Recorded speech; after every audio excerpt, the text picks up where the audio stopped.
एक बार की बात है, एक गांव में एक सपना नाम की लड़की अपने चाचा और चाची के साथ रहा करती थी। कुछ साल पहले ही सपना के माता पिता का देहांत हो चुका था। सपना के चाचा सपना की देखभाल करने के लिए उसे अपने घर पर ले आए थे। सपना की चाची सुनीता उसे फूटी आग भी पसंद नहीं करती थी। उसे देखकर वो बहुत ही जलती थी। सुनीता पूरे दिन सपना से घर का पूरा काम करवाती थी। सुनीता की भी एक बेटी थी जिसका नाम रूपा था। रूपा देखने में बहुत ही सुंदर थी। फिर एक दिन सुनीता और रूपा किसी पार्टी में जाने के लिए तैयार हो रही थी। तभी वहाँ पर सपना आती है। रूपा, तुम अपने हाथों में कितनी सुंदर मेहंदी लगाई हो। क्या तुम भी मुझे एक मेहंदी दे सकती हो जिससे मैं भी अपने हाथों में मेहंदी लगा सकूं? हाँ, मेरे पास बहुत सारे मेहंदी हैं, लेकिन इससे तुमसे क्या मतलब है? मैंने तुमसे बहुत बार बोला है कि तुम मेरे सामान से अपना कोई भी मतलब मत रखा करो। जब देखो तब मेरे सामान को नजर लगाने के लिए चली आती हो। तुम्हें माँ ने बताया नहीं है क्या कि तुम इस घर की नौकरानी हो? तुम चुपचाप काम किया करो। तुम मेरे सामान को अपना सामान मत समझा करो। अब तुम जल्दी से यहाँ से जाओ और मुझे पार्टी में जाने के लिए देर हो रही है। न जाने कहाँ से आ जाती है। रूपा सपना को डांट रही थी, तभी सज धज कर उसकी माँ सुनीता वहाँ पर आ जाती है। क्या हुआ रूपा बेटी, तू इतना क्यों चिल्ला रही है? तुझे किसी ने कहा क्या कुछ? अरे माँ, क्या बताऊँ, ये सपना है ना, मुझसे मेहंदी मांग रही थी। और माँ, मैंने इसे अच्छी तरह से समझा दिया है कि मेरे किसी भी सामान पे अपना हक न जताया करो। क्यों रे सपना, तू मेरी बेटी रूपा से मेहंदी क्यों मांग रही थी? इतनी अच्छी मेहंदी तू अपने सपने में कभी देखी है? तेरी हिम्मत कैसे हुई मेरी बेटी से मेहंदी मांगने के लिए? तुझसे मैं कपड़े धोने के लिए बोली थी, क्या तूने कपड़े धो लिया है? मैं और रूपा पार्टी में जा रहे हैं, तुम कल का बचा हुआ खाना खा लेना। रूपा और अपनी चाची की बात सुनकर सपना उदास होकर वहाँ से चली जाती है। फिर सुनीता और रूपा सज धज कर पार्टी में चली जाती हैं। सपना कल शाम का बचा हुआ खाना खा लेती है और खाना खाने के बाद सपना अपने माता पिता को याद करने लगती है। माँ, पिताजी, आप लोग मुझे छोड़कर क्यों चले गए हैं? जब तक आप लोग जिंदा थे तब तक मुझे किसी भी चीज़ की कमी नहीं पड़ती थी। मेरी सारी इच्छा पूरी हो जाती थी, लेकिन अब छोटी सी भी इच्छा मेरी नहीं पूरी होती है। माँ, पिताजी, आप लोग मुझे अपने पास बुला लो। मेरा इस दुनिया में और रहने का मन नहीं करता है। ऐसी जिंदगी जीने से क्या फ़ायदा? इतना बोलकर सपना रोने लगती है। तभी सपना को एक आवाज़ सुनाई देती है। वो आवाज़ कहीं और से नहीं बल्कि सपना की माँ की आवाज़ थी। सपना की माँ अपनी तस्वीर में से बोलती है, सपना मेरी प्यारी बच्ची, तुम रो मत, मुझसे तुम्हारी हालत देखी नहीं जाती है। माँ, ये आप बोल रही हैं और तस्वीर में से? ये कैसे हो सकता है? हाँ सपना बेटी, मैं बोल रही हूँ, तुम्हारी माँ। अब मैं एक आत्मा में बदल चुकी हूँ। मैं जानती हूँ कि तुम इतनी उदास क्यों हो। तुम्हारी चाची सुनीता और रूपा तुम्हारे ऊपर बहुत अत्याचार करती हैं, लेकिन ये सब अब बहुत हुआ। अब तुम्हारे ऊपर कोई भी अत्याचार नहीं करेगा। सपना, मैं तुम्हें एक ऐसी जगह बताती हूँ जहाँ पर तुम्हें कोई भी दुख और तकलीफ नहीं होगा। माँ, आप मुझे कहाँ भेजना चाहती हैं जहाँ पर मेरी सारी दुख और तकलीफ दूर हो जाएगी? इस गांव के बाहर जो एक तालाब है ना, वहाँ पर एक कुआं है। उस कुएं में जादुई मेहंदी पड़ी हुई है। तुम वहाँ से जादुई मेहंदी लेकर अपने हाथों में लगा लेना, फिर देखना जादुई कुएं की मेहंदी से क्या होता है। इन दोनों माँ और बेटी को वो जादुई मेहंदी सबक सिखाएगी। फिर सपना जल्दी जल्दी उस जादुई कुएं के पास जाती है। कुएं के पास पहुंचने पर सपना उस जादुई कुएं से बोलती है, जादुई कुआं, तुम अच्छी अच्छी मेहंदी दे दो। सपना के इतना बोलते ही उस जादुई कुएं में से अच्छी अच्छी मेहंदी आने लगती है। इतनी सुंदर और अच्छी मेहंदी को देखकर सपना बहुत ही खुश होती है और जादुई कुएं का धन्यवाद करती है। तभी उस जादुई कुएं में से एक आवाज आती है, सपना, ये जादुई कुएं की जादुई मेहंदी है, तुम इस मेहंदी को लगा लेना। इस मेहंदी को लगाने से अगर तुम कोई भी काम करने के लिए जाओगी, वो काम अपने आप हो जाएगा। लेकिन हाँ, तुम एक बात का ख्याल रखना, ये जादुई मेहंदी किसी भी लालची और बुरे इंसान के हाथ में नहीं जाना चाहिए, वरना उसके साथ बहुत बुरा हो सकता है। सपना ये सुनकर बहुत ही खुश होती है और जादुई कुएं से बोलती है, ठीक है जादुई कुआं, मैं इस बात का ख्याल रखूंगी कि ये जादुई मेहंदी किसी भी गलत और बुरे इंसान के हाथ में न जाए। इतना बोलकर सपना जादुई मेहंदी को लेकर अपने घर चली आती है और घर पहुंचने के बाद सपना अपने हाथों में बहुत ही सुंदर सुंदर मेहंदी लगा लेती है। अब सपना के हाथ देखने में बहुत ही सुंदर दिख रहे थे, जिसे देखकर सपना भी बहुत ही खुश होती है। फिर थोड़ी देर के बाद सुनीता और रूपा पार्टी में से घर वापस आ जाती हैं। फिर अगले दिन सुबह होने पर देख सपना, मेरी बात तू ध्यान से सुन ले। आज शहर से तेरे चाचा घर वापस आने वाले हैं, इसलिए मैं चाहती हूँ कि तू आज घर की बहुत ही अच्छे से सफाई कर दे और उनके लिए बहुत ही अच्छे अच्छे पकवान बना दे।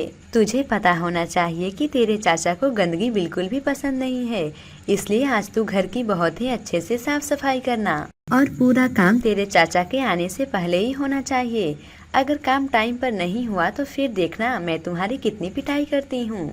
सुनीता डांट कर सपना को काम बता ही रही थी कि तभी रूपा की नज़र सपना के सुंदर हाथों पर पड़ती है। देखो माँ, सपना के हाथ कितने सुंदर लग रहे हैं। लगता है ये मेरी मेहंदी चुरा कर अपने हाथों में लगा ली है, तभी तो इसके हाथ इतने सुंदर दिख रहे हैं। नहीं नहीं रूपा, ये मेहंदी तुम्हारी नहीं है, ये मेहंदी मेरी है।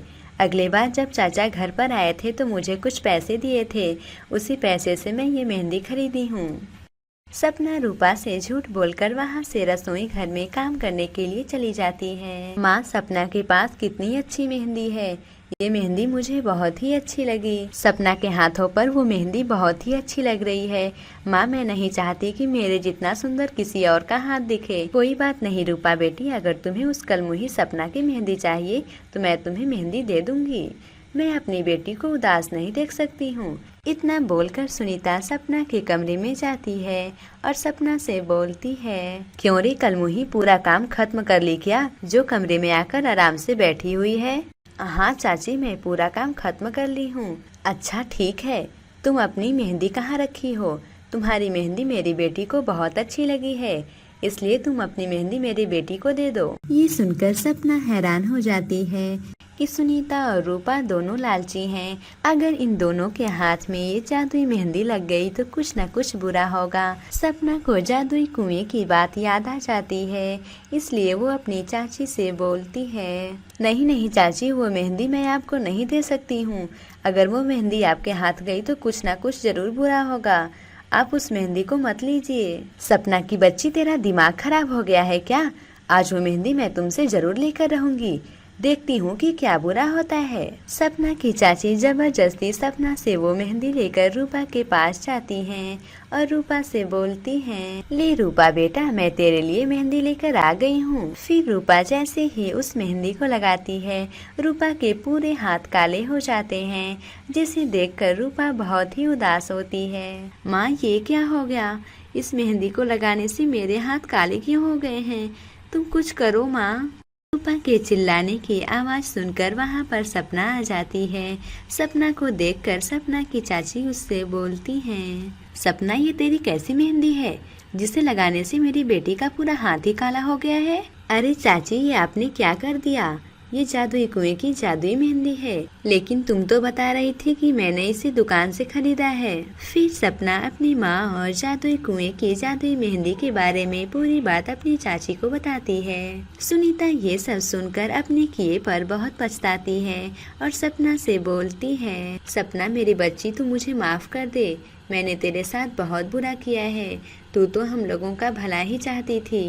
बेटा सपना, तू तो जानती ही थी कि हम दोनों बहुत लालची हैं, इसलिए तू हम लोगों को वो जादुई मेहंदी नहीं दे रही थी। सपना बेटी, तू मुझे माफ कर दे। सुनीता के इतना बोलते ही रूपा का हाथ फिर से पहले जैसा हो जाता है। फिर उस दिन से सपना बहुत ही खुश रहने लगी थी और वो अपनी चाची और बहन के साथ हंसी खुशी रहने लगती है। इस कहानी से हमें ये सीख मिलती है कि हमें किसी के साथ बुरा व्यवहार नहीं करना चाहिए, बल्कि उसके साथ मिलजुल कर हंसी खुशी रहना चाहिए। अगर आपको ये कहानी अच्छी लगी हो तो इसे जरूर लाइक करें और ऐसे ही नई कहानियाँ देखने के लिए हमारे चैनल हिंदी टेल्स गुरुजी को सब्सक्राइब करें और हमें कमेंट करके जरूर बताएं कि आपको ये कहानी कैसी लगी। बहुत समय पहले की बात है, एक गांव में एक पायल नाम की लड़की रहा करती थी। पायल जब छोटी थी तभी उसकी माँ का मृत्यु हो चुका था। पायल के पिता दूसरी शादी कर लिए थे। पायल एक बहुत ही होनहार और अच्छी लड़की थी। वो खेलकूद और पढ़ाई में पहला स्थान पर आती थी, इसलिए पायल के पिता पायल को बहुत ही पसंद करते थे। पायल की एक सौतेली बहन थी जिसका नाम कविता था। कविता खेलकूद और पढ़ाई में बहुत ही पीछे थी। कविता का पढ़ने में बिल्कुल भी मन नहीं लगता था। कविता को फैशन करना बहुत ही अच्छा लगता था। वो ब्यूटी पार्लर में जाकर ढेर सारे मेकअप खरीदती थी। पायल मेकअप पर बिल्कुल भी ध्यान नहीं देती थी। वो अच्छे से मन लगाकर पढ़ाई किया करती थी। ये सब देखकर पायल की सौतेली माँ बहुत ही गुस्सा होती थी। उसके पिता अक्सर काम के सिलसिले में बाहर ही रहा करते थे। पायल के पिता जब घर पर नहीं होते थे तब पायल की मम्मी उसे बहुत ही डांटा करती थी। फिर एक दिन पायल अपनी माँ से बोलती है, माँ मेरे पढ़ाई के लिए मुझे कुछ बुक्स और कॉपी चाहिए, अगर आप मुझे कुछ पैसे दे देती तो। क्या बोली तू, तुझे पैसे चाहिए? पहले से ही हम लोग इतने पैसे दे चुके हैं, अब और कितने पैसे देंगे हम लोग इतने पैसे कहाँ से लाएंगे तेरी पढ़ाई के लिए? हमेशा तो तू मुझसे पैसे ही मांगती है, किसी चीज का बहाना बनाकर तो तू मुझसे पैसे ही मांगती रहती है। न जाने तू इतने पैसों का करती क्या है। अब तू यहाँ से चली जा, मेरे पास कोई पैसे नहीं है। लेकिन माँ मेरा कुछ ही महीनों में एग्जाम भी आने वाला है, अगर आप मुझे बुक्स नहीं खरीदेंगी तो फिर मैं पढ़ूंगी कैसे? मत पढ़, तुझे पढ़ने के लिए कहता ही कौन है? अगर तू नहीं पढ़ेगी तो घर का बहुत खर्चा बचेगा, उतने में कोई काम हो जाएगा। अपनी सौतेली माँ की बात सुनकर पायल उदास हो जाती है। तभी उसकी बहन कविता आती है। माँ बाजार में एक बहुत ही अच्छा क्रीम आया है, तुम मुझे उसे खरीदने के लिए पैसे दे दो। अरे कविता बेटी, तू चिंता क्यों करती है? बोल तुझे कितने पैसे चाहिए, मैं तेरे पिता से बोलकर तुझे अभी पैसे दिलवा देती हूँ। माँ उसे खरीदने के लिए सिर्फ 500 रुपए ही चाहिए। ठीक है बेटी, जब तेरे पिता आएंगे तो मैं तुझे पैसे दिलवा दूंगी। ये सब बातें सुनकर पायल उदास होकर वहाँ से चली जाती है। पायल अपने कमरे में जाकर कहती है, माँ तुम मुझे छोड़कर क्यों चली गई हो? कितने दिन हो गए तुम्हारा मुझे प्यार नहीं मिला है। सौतेली माँ ने तो मुझे कभी अपना बेटी माना ही नहीं है। स्कूल में कितने सारे सब्जेक्ट लिखवाए जाते हैं, लेकिन मेरे पास तो एक भी बुक्स नहीं है। अब मैं क्या करूँ? कुछ महीनों में तो परीक्षा भी आने वाली है। अगर मेरे पास बुक्स नहीं होंगे तो मैं पढ़ूंगी क्या? अगर मैं पढ़ूंगी नहीं तो परीक्षा कैसे दूंगी?